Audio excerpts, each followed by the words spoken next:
Hey, book club. It's inevitable. It's winter. We're locked in these rooms with children who are full of germs and who are so generous to share them with us. So, somebody in this book club is going to be taking a sick day. Probably me.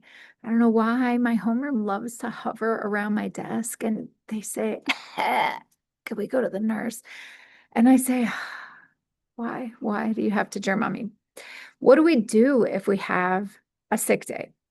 Well, that's why we included the worksheets. So a lot of the different activities that we do, we've also included a worksheet to go with them. So if your sick day happens to fall on a day where you can use one of the worksheets, you can ask students to read their chapter in small groups, and then you can have them do the follow-up worksheet to go along with it in their small groups.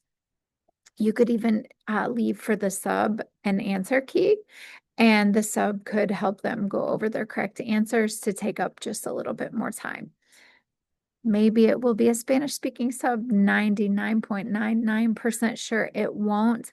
Um, but a sub can point at stuff and let the kids look at it too. So that's a possibility. Another possibility, we built in a lot of days for book club.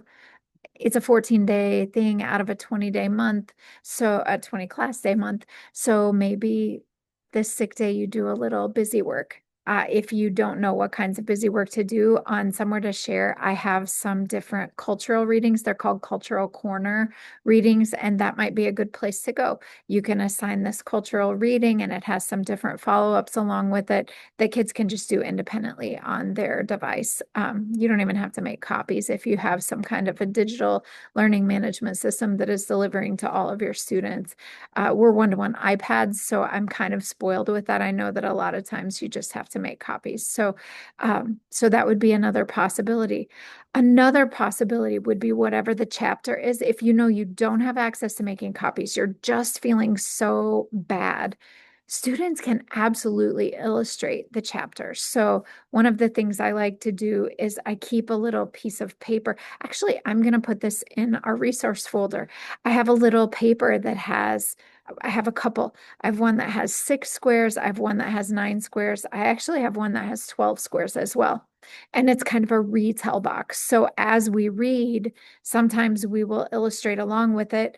Other times, as we have finished reading and I need just a follow up to rest my voice, or I'm leaving early, or I'm at act full, or whatever the thing is that has come up that I'm not going to have time to do an active follow up, I can have them illustrate the chapter in that number of illustrations. And that actually takes quite a bit of time. So that's another thing that would be great to be able to do.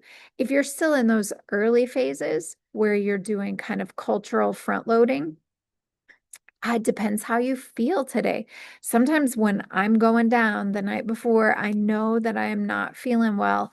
I will just hop on a Zoom and I'll record a video like this that's about 15 minutes long, and everywhere I want them to respond in some way. So maybe you're doing the cultural slideshow and you're like, stop the video right here and write down 2 things you learned from this slide. I can make one video, and if I'm doing this across multiple classes, then I've wiped out the need for a sub plan. My videos tend to run about 15 to 25 minutes for a 48-minute class period because I pause a lot and tell them different stuff that I want them to do. So that's another option. Those are just a few things, and I hope that those are useful, not just for this unit, but also for whatever content that you're doing in class at any time during the school year, because sick days are really, really hard. And hopefully that will make it a little easier. Thank you.